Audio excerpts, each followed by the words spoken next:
here. Okay. And then I'll stand over here, but Okay. you can look and talk to me. Okay. And I'll also just hold this just as a double microphone. Okay. But I'll start by asking you your first and last name, and then can you spell it for me? Sure.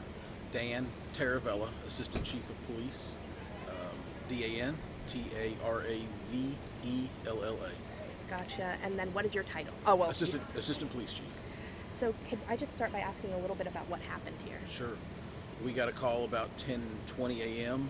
the Nacogdoches 911 Center about some gunshots fired, and then some neighbors saw a little commotion with this car, and we responded and found, again, about 10:20 a.m. and found this car in the street, this black car, with some subjects inside with some gunshot injuries. Do we know the status of any of those victims? So there were, we're looking right now at 3 deceased. One was deceased immediately upon the officer's arrival. 2 were transported to local hospitals and have since passed away. And we are searching for one person of interest right now.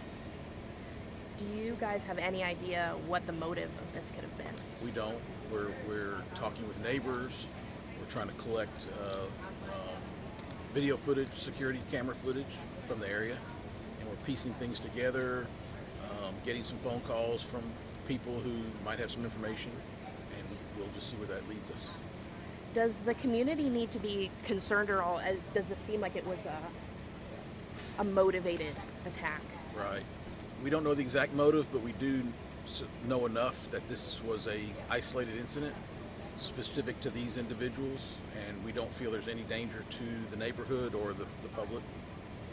And obviously you guys can't identify who was in there, but do you know if they were people of like Nacogdoches County? I don't know that, and at this time I wouldn't release that right now, at this time anyway. And I can say they were all 3 males, adult males. okay, yeah, that was definitely. And I guess, is there anything else that I may have missed or that you'd like to add?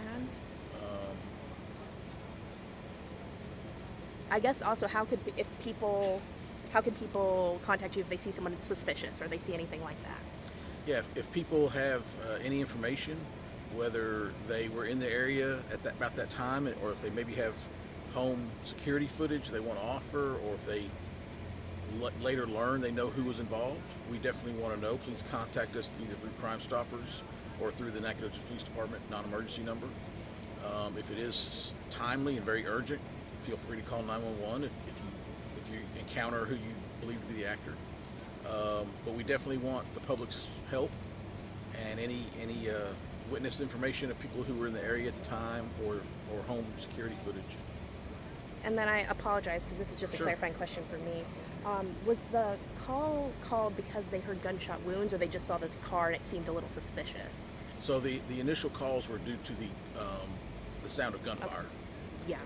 And the gunshots in the area, and then neighbors observed this car parked in the street, and that's what officers found when they got here. Okay, perfect. Well, that was all the questions I had, and Sure. well, perfect. Thank you. Thank you very much. What was your name again? Olivia. Okay, I think we've met. Yeah, I think so. Okay. Thanks, Olivia. Thank you. Nice seeing you again. You got my, you got